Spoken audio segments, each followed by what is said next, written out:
안녕하십니까. 미소이엔지의 조성일 실장입니다. 이번에 인벤터를 활용한 자동화 설계 실무 진행 사례를 발표하게 되었습니다. 제가 이번에 발표할 설계 사례는 자동화 필터 생산 설비입니다. 기본 소재를 쿼터, 프리드라이어, 캘사이너 공정을 거쳐 자동차 필터를 생산하는 설비인데요. 저는 여기서 각 공정 설비에 소재를 이송시켜주는 이송 시스템을 맡게 되었습니다. 제가 이번 발표의 주제로 잡은 것이 바로 인벤터의 기본을 중시하자입니다. 많은 분들이 인벤터의 새로운 기능이나 최신 버전에 많이 주목을 하시는 걸로 알고 있는데, 제가 알기로는 인벤터는 이미 오래전부터 인벤터가 가지는 기본 기능만으로도 완벽하게 완성된 설계를 진행할 수 있는 아주 강력한 소프트웨어입니다. 이번 발표를 듣고 나시면 제가 여러분들한테 발표하는 내용 중에 인벤터의 최신 기능이나 고급 기능들은 별로 없고, 인벤터를 조금 공부해 보신 분들이라면 이미 다 알고 있는 내용들일 것입니다. 그런데 이 기능을 가지고 얼마나 기본을 지켜서 완성된 설계를 만들어 나갈 수 있느냐 하는 것을 저는 여러분들에게 보여드리고 싶은 겁니다. 자, 그럼 실제 설계를 진행하는 프로세스를 따라오면서 어떻게 이 설계가 마지막까지 인벤터로 가능했는지를 살펴보겠습니다. 자, 제 1장은 프로젝트와 레이아웃입니다. 자, 이번에는 설계를 시작할 폴더를 프로젝트의 메인 폴더로 지정하는 프로젝트와 폴더 구조 작성하는 방법, 그 다음에 레이아웃 파일을 작성하는 방법에 대해서 알아보겠습니다. 자, 먼저 설계를 시작하는 프로젝트입니다. 자, 프로젝트는 인벤터의 설계 메인 폴더를 잡아주는 프로그램입니다. 여기서 자, 인벤터가 어디서 이제 설계를 시작할지에 대한 메인 폴더를 여기서 이렇게 잡아주게 되죠. 그래서 프로젝트의 이름과 그 다음에 프로젝트의 위치에 대한 폴더를 잡아주고 나면은 이제 폴더가 작성이 되겠죠. 그래서 열기 버튼을 누르게 되면은 자, 프로젝트의 메인 폴더가 작업 공간으로 링크가 되게 됩니다. 그러면 저는 여기서 인벤터가 들어갈 공간, 그러니까 인벤터 파일이 존재하는 공간, 그 다음에 자료나 공용 장비들이 들어가는 공간, 그 다음에 자, DWG 파일이 들어가는 공간, 이렇게 세 개로 폴더를 나누게 됐습니다. 그 라이브러리 폴더도 있어야 되는데, 라이브러리 폴더는 이번 설계에서는 각각의 설비 안에 이제 독립적으로 들어가게 했습니다. 자, 그 다음으로는 레이아웃 파일을 작성하는 방법인데요. 자, 레이아웃 파일은 자, 여기 이 파일이 자, 이제 엔드 유저한테 공급받은 이제 레이아웃 폴더 파일인데요. 자, CAD 파일로 되어 있죠. 그런데 여기에 있는 정보들을 다 이제 인벤터의 레이아웃 파일로 작성했다가는 그 레이아웃 파일 자체가 굉장히 무거워지게 됩니다. 그래서 여기서는 인벤터의 레이아웃은 자, 보시다시피 스케치에서 작성하게 되는데, 각 설비의 전체적인 크기만 이렇게 담당해서 집어넣게 됐습니다. 이렇게 되면은 레이아웃 파일의 크기가 굉장히 작아지게 되고, 그리고 전체 레이아웃의 위치를 제어하기가 편해지게 되겠죠. 스케치 마무리를 해 보시면은 여기에 사용자 UCS가 있는 것을 알 수 있는데, 이 사용자 UCS는 나중에 이제 조립품에서 각각의 조립품의 위치를 링크 시키는 겁니다. 그래서 스케치에 들어가서 여기에 수치하고 점의 위치만 바꿔주면은 나중에 전체 레이아웃에서 그 전체 설비의 위치가 자동으로 바뀌게 되는 것이라고 할 수가 있겠죠. 자, 2장은 참고자료 파일 및 구매품 파일 제어하기입니다.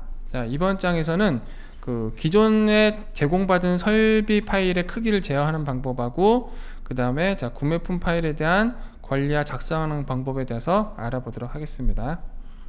자, 여기 보시는 장비가 바로 캘사이너 장비라고 할 수 있는데, 이 장비를 처음 받았을 때의 그 용량이 거의 2기가가 넘었어요.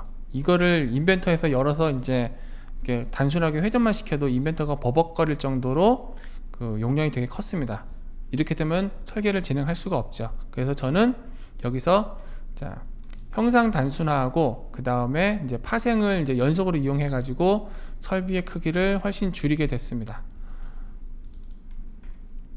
자, 형상 단순화와 이제 파생이란 것은 무엇이냐면, 자, 형상 단순화는 자, 조립품에서 여기 짜잘한 부품이나 짜잘한 형상들을 제거해 가지고 모델의 이제 크기나 정보를 줄여주는 이제 명령입니다. 그것을 이용해 가지고 먼저 자, 구성 요소의 크기별로 부품 제거를 해 가지고 자, 크기를 지정해주고 그 다음에 피처, 자, 구멍이라든지 못따기, 못깎기에 대한 정보들을 삭제해주고 해가지고 이제 이렇게 작성을 해가지고 먼저 줄이게 됩니다. 그 다음에 파생을 이용해가지고 이 녀석들을 이제 조립품을 이제 부품으로 변경시키게 되죠.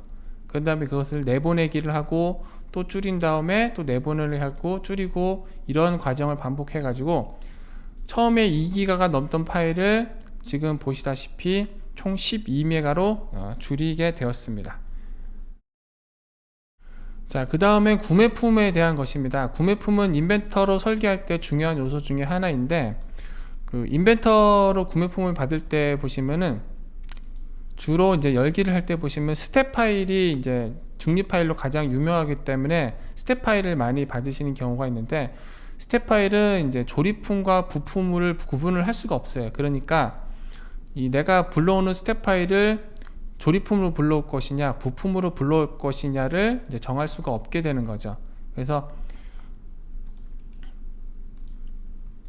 가급적이면은 자 이것을 이제 열기를 할 때 스텝 파일이 아니라 SAT 파일을 이걸로 가져오시기 바라겠습니다. 그렇게 되면은 가져올 때 이 녀석을 그 조립품으로 가져오느냐 부품으로 가져오느냐를 선택해서 가져올 수가 있게 됩니다. 왜냐하면은 자 이런 것 같은 경우에는 자 이렇게 가동을 할 수가 있게 되는데 이렇게 이제 가동을 할 필요가 있는 것들은 이렇게 조립품으로 가져오면 되는데 지금 이 모터와 같이 자 가동할 필요가 없는 것들은 이제 굳이 이 녀석을 조립품으로 가져오게 되면은 조립품과 부품 사이의 상호관계에서 이제 정리해야 될 게 많아지게 됩니다. 그래서 구매품 같은 경우는 가급적이면은 자 SAT 파일로 가져오시기 바랍니다. 자 예외도 하나 있습니다. 예외가 무엇이냐면은 자 공용에서 이제 쿠카 로봇을 이용해서 제가 이것을 만든 것인데 이게 처음에는 이제 그 스텝 파일로 넘어와 가지고 이제 하나의 부품으로 됐었는데 저는 이것을 자 관리 탭에 있는 파생이란 명령을 이용해 가지고 자 이 녀석을 각각의 조립품을 만든 다음에 필요 없는 요소들을 제거하고 삭제한 다음에 필요 있는 부분만 놔둬 가지고 이것을 나중에 자 각도도 자 리미트를 줘 가지고 원하는 만큼의 각도만큼만 이렇게 움직이게 자 이렇게 제어를 했습니다. 이것은 나중에 로봇 시뮬레이션에서 제가 쓰게 될 것입니다. 자 이번 장에는 부품 모델링 작성 프로세스입니다. 자 이번에는 이제 부품 모델링의 기본인 히스토리와 매개 변수에 대한 얘기를 해드릴 거고요. 그 다음에 이제 기본적인 스케치 구속 조건하고 이제 프레임 생성기에 대한 얘기도 같이 우리가 진행을 해 보도록 하겠습니다. 자, 그 많은 분들이 이미 알고 계시겠지만은 이제 인벤터의 기본은 부품 모델링이라고 할 수가 있습니다. 인벤터의 기본인 부품 모델링은 기본적으로 자 히스토리하고 파라메트릭이 존재하게 되는데 이 히스토리와 파라메트릭이야말로 인벤터하고 이제 2D CAD인 오토캐드를 가장 많이 구별을 시켜 주는 겁니다. 매개 변수는 각각의 설계 변수를 제어하거나 서로 링크 시켜 두는 등 그 인벤터의 그 설계를 진행할 때 그 설계 컨셉대로 모델링을 진행할 수가 있게 되고 파라메트는 그 각각의 모델링에 대한 그 크기라든지 혹은 이제 컨셉 같은 거를 제어할 수 있기 때문에 자 인벤터에서 모델링을 할 때 가장 중요한 요소 중에 하나라고 할 수가 있습니다. 이번 설계에서는 이제 연관 설계, 즉 탑다운 설계를 진행을 하지 않았는데 그 이유가 무엇이냐면은 그 탑다운 설계는 이미 완성된 상태에서 그 부품의 그 바리에이션을 만들 때 많이 쓰게 되는데 여기에 보이는 이 요소는 그 컨셉만 5번을 이제 갈아치웠었고 그 심한 경우는 해당 부품을 한 20번 넘게 이제 수정한 적이 있었습니다. 그랬을 때 이제 파라미터에 대해서 이제 연속적으로 이것을 작성하지 않게 되면은 부품 수정하다가 이제 부품 에러가 나게 되고 부품 에러는 즉 조립품 에러로 이어지기 때문에 그 연관 설계를 진행하지 않고 인벤터의 기본에 맞춰서 그 파라메트릭 설계와 그리고 스케치, 스케치의 완전 구속 혹은 개념적인 구속 조건과 그 치수의 입력 이것을 통해서 이제 간단한 수정 하나만으로도 이제 모든 설계가 연계적으로 잘 변경될 수 있도록 조치를 했습니다.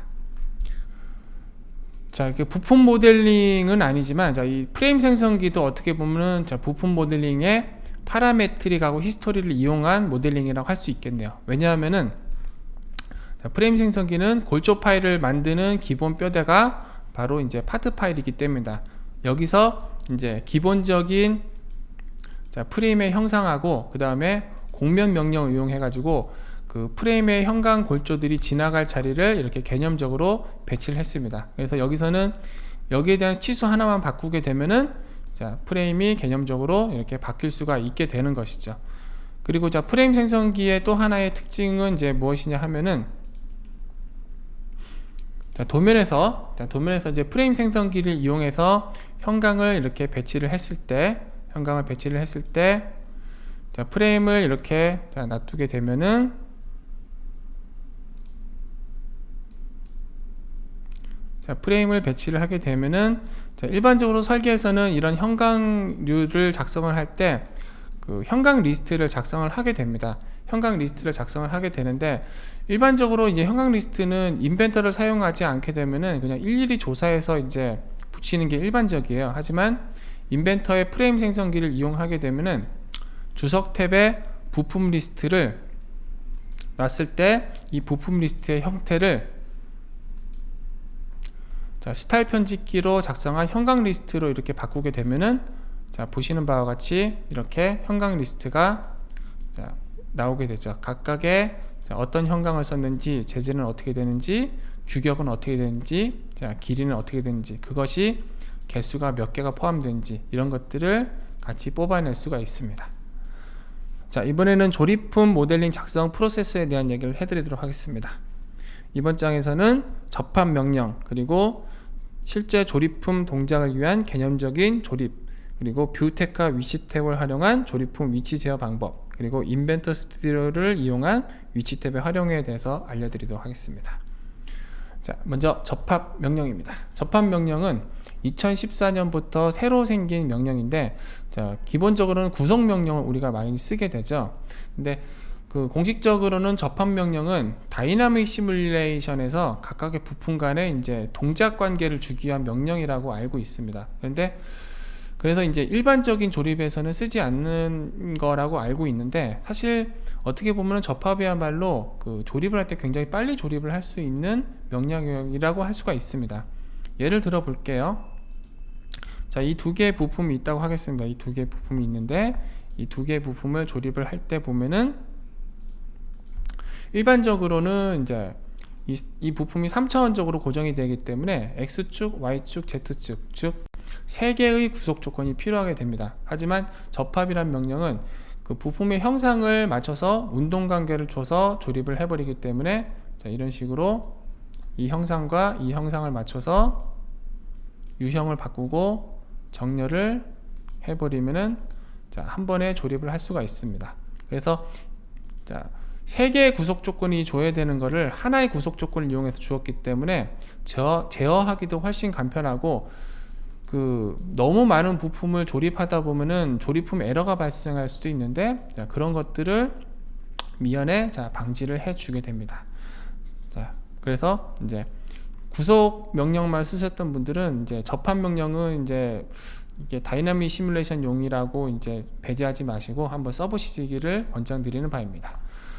자, 그리고 이제 실제 조립품 동작을 위한 개념적인 조립 접근 방법은, 일반적으로 조립하실 때는 이제 도면을 참고해서 막 있는 대로 덕지덕지 막 쌓는 경우가 많은데, 그렇게 하지 마시고, 자, 조립품은 그 조립되는 형상, 이제 움직이지 않은 형상은 따로 이렇게 조립을 하시는 거고, 이런 식으로요. 움직이지 않는 형상들은 이렇게 따로 조립을 하시는 거고, 그 다음에, 자, 움직이는 형상들은 별도로 따로 이렇게 조립을 하셔가지고, 움직이는 형상과 움직이지 않는 형상을 이렇게 각각의 덩어리로 만든 다음에 이것들을 한꺼번에, 자, 붙이게 되는 거라고 보시면 되겠습니다. 자, 이번에 말씀드린 것은 바로 표현 탭입니다.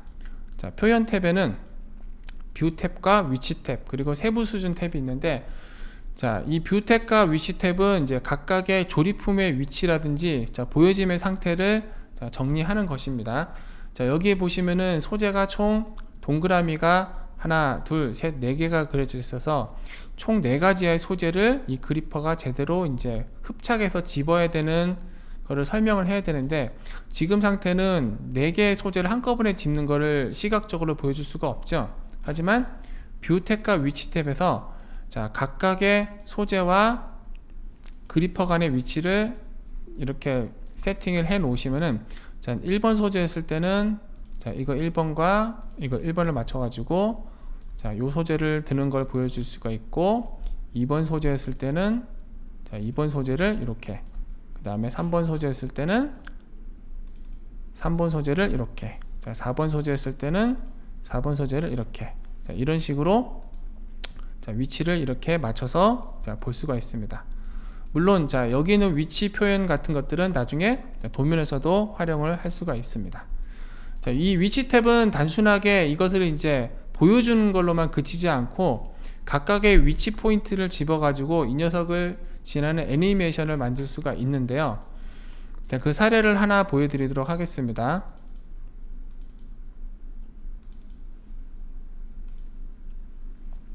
자, 여기가 지금 보시면 아까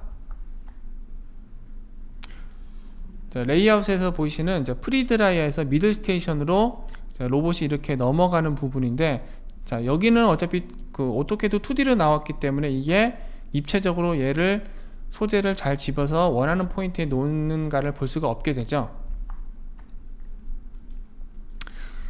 하지만 인벤터 스튜디오에서는 그 위치를 이렇게 등록을 1번, 2번, 3번 이런 식으로 등록을 시켜 놓게 되면은, 자, 이 위치 관계를 이용해 가지고 인벤터 스튜디오로 넘어간 다음에 자, 여기에 대한 위치 관계를 애니메이션으로 직접 볼 수가 있습니다.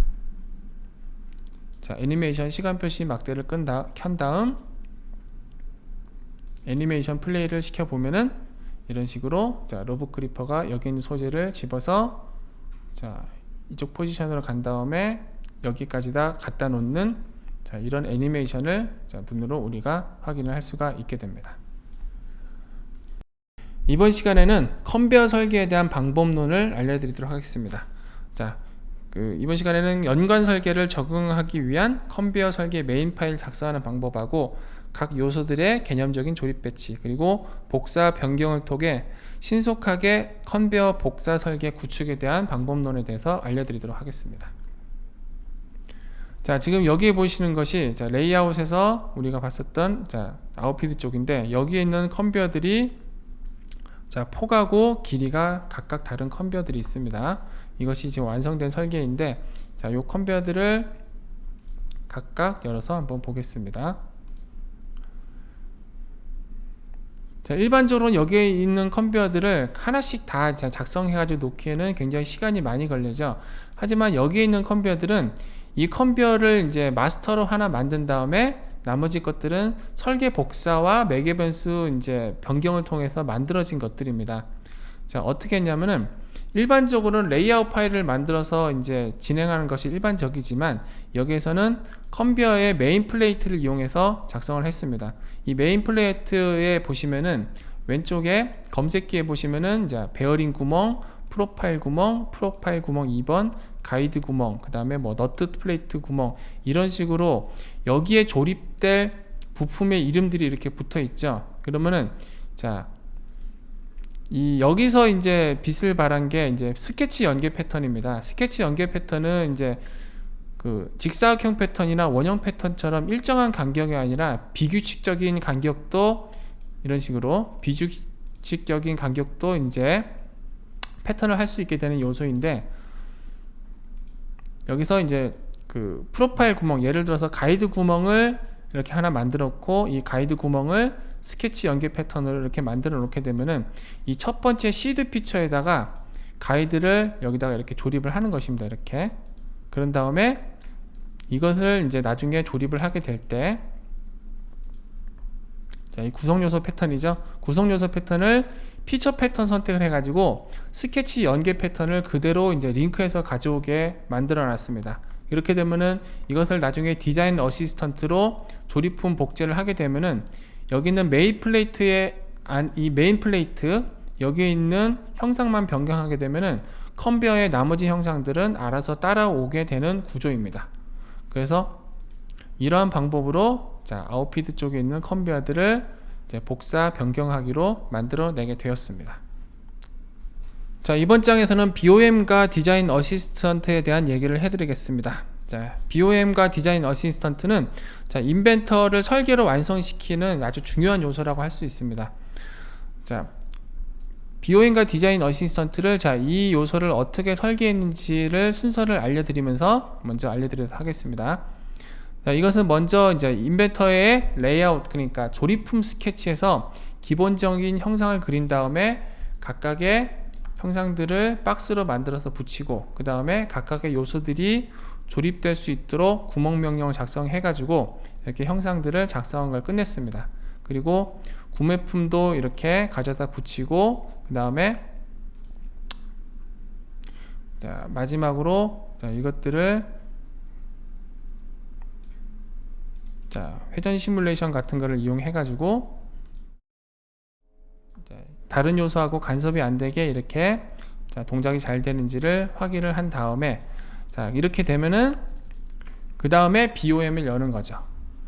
BOM에서 구조적 탭을 이용해 가지고요, 먼저 스톡 번호를 이용을 하게 됩니다. 스톡 번호를 이용을 해 가지고 먼저 스톡 번호에서 내가 원하는 부품을 찝어 가지고 너를 1번으로 하겠다, 그 다음에 너를 2번으로 하겠다, 이런 식으로 스톡 번호로 이렇게 순서를 맞춰주게 됩니다. 그래서 스톡 번호에서 순서를 맞춰주게 되면은 이제 파일을 닫고 나서 이 파일을 디자인 어시스턴트로 가게 되는 거죠. 인벤터에서 무턱대고 그 탐색기에서 파일의 이름을 바꿨다가는 그 부품 번호가 따라오지 않기 때문에 나중에 부품 리스트에서 문제가 발생하게 됩니다. 그래서 우리는 디자인 어시스턴트를 이용을 하는 거죠. 그래서 디자인 어시스턴트에서 우리가 BOM에서 기록했었던 스톡 번호대로 파일의 이름 바꾸기를 이용해 가지고 이름 변경을 이용해서 도번에 맞게 이름을 바꾼 다음에 그 다음에 다시 인벤터로 돌아오게 되는 거죠. 인벤터로 돌아오게 된 다음에 BOM을 열어 가지고 이제 본격적으로 BOM을 정리를 하기 시작합니다. 먼저 이제 인벤터가 기본적으로는 이 항목들을 다 주지 않습니다. 그래서 우리가 BOM을 정리를 하기 위해서 먼저 인벤터가 기본으로 제공을 해주는 열을 여기서 선택하게 되죠. 그래서 대표적으로 여기서 이제 지원하는 것은 재질이 있을 것이고, 그 다음에 작성 날짜가 있을 겁니다. 그래서 그것들을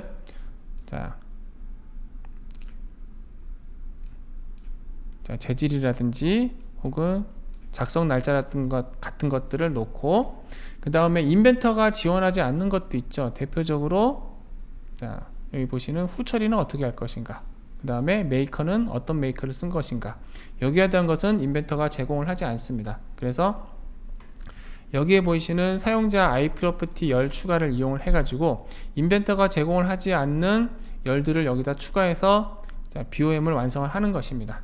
그래서 여기서 각각의 이제 부품의 이름은 설명해서 지정을 해주고, 그 다음에 재질과 후 처리를 어떻게 해야 할지 이런 것들 지정을 해가지고 직접 조립품에서 파일을 보면서 설계를 완성을 하게 됩니다.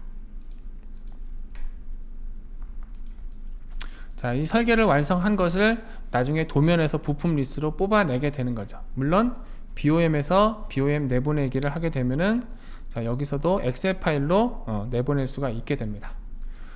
그러면은 이제 여기서 부품 리스트로 정리한 것을 다음 도면에서 이게 어떻게 부품 리스트로 나타내는지를 같이 보도록 하겠습니다.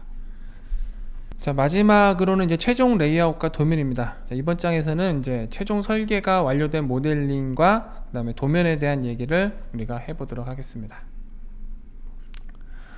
이게 완성된 이제 레이아웃인데요. 보시다시피 기존 설비와 더불어서 인피드, 그 다음에 미들 스테이션, 그 다음에 아웃피드, 총 이런 식으로 크게 세 가지가 나누어졌습니다. 그리고 아웃피드 쪽에서도 각각의 이제 컨베어라든지 각각의 장비들이 이렇게 나눠져 있는 것을 볼 수 있습니다. 그럼 이것을 이제 어떻게 도면으로 내보냈는지 한번 우리가 보도록 하겠습니다. 도면은 여기서 도면 열기를 이제 클릭을 하시면은 이렇게 첫 번째 시트는 조립품, 그 다음에 두 번째 시트부터는 자 이렇게 일반 부품으로 이렇게 가공품으로 나눠진 걸 볼 수 있습니다. 여기서는 그 인벤터가 기본으로 제공하는 IDW는 자 이렇게 안 나오게 되죠. 일반적으로 실무에서 도면을 가장 많이 이제 꺼리는 이유는 그 회사 양식하고 맞지 않기 때문입니다. 하지만 인벤터에서는 도면 자원에 있는 시트 형식, 경계 제목 블록, 스케치 기호, 그리고 관리 탭에 있는 스타일 편집기를 이용해 가지고 레이아웃이라든지 혹은 치수 스타일이라든지 혹은 부품 리스트, 그 다음에 거기에 맞춰서 이제 객체 기본 값이라든지 이런 것들을 해가지고 우리 최종적인 DWG로 이렇게 맞출 수가 있게 됩니다. 이게 저번 시간에 설명드렸던 비옴에서 나온 것인데, 이거를 더블 클릭해서 이제 무리하게 수정하게 되면은 그 기본 도면하고 모델링하고의 그 링크가 끊어지게 돼요. 그래서 BOM에서 확실하게 정의를 하고 여기서는 그냥 주석 탭에 부품 리스트를 이용해 가지고 추출을 하고 끝나는 식으로 가야 됩니다. 저는 이런 식으로 구매품 리스트와 가공품 리스트를 이렇게 뽑아내는 과정을 진행을 했습니다. 그래서 이렇게 IDW 폼을 이용해서 확실하게 그 조립품과 그 다음에 부품도를 작성하게 되면은 이것을 이제 DWG로 내보내기로 이제 내보내게 되죠. 이렇게 내보내 가지고 합산을 하게 되면은 이렇게 오토캐드 파일로 이제 합산해 가지고 이렇게 내보낼 수가 있게 됩니다. 그래서 오토캐드는, 특히 인벤터는 오토캐드와의 호환성이 이제 전 세계에서 이제 탑이라고 부를 만큼 굉장히 좋기 때문에 이렇게 완성된 도면을 이렇게 추출해서 내보낼 수가 있게 되는 것이죠. 이상으로 해가지고 인벤터를 이용해서 최종 레이아웃, 그 다음에 최종 도면까지 작성하는 과정을 진행을 해 보았습니다. 이상으로 인벤터의 기본 기능들을 이용해서 마지막까지 설계가 어떻게 진행되었는지를 저와 함께 지켜보았습니다. 어떠셨나요? 특별하거나 최신 기능을 이용하지 않고도 얼마든지 설계 진행이 가능하다는 것을 알 수 있겠죠. 이미 인벤터를 오랫동안 공부했는데 실무에 투입하지 못하시는 분들이나 혹은 아직 공부가 부족하다고 느끼시는 분들도 지금 당장 시작해 보십시오. 인벤터가 여러분들을 도와드릴 것입니다. 감사합니다.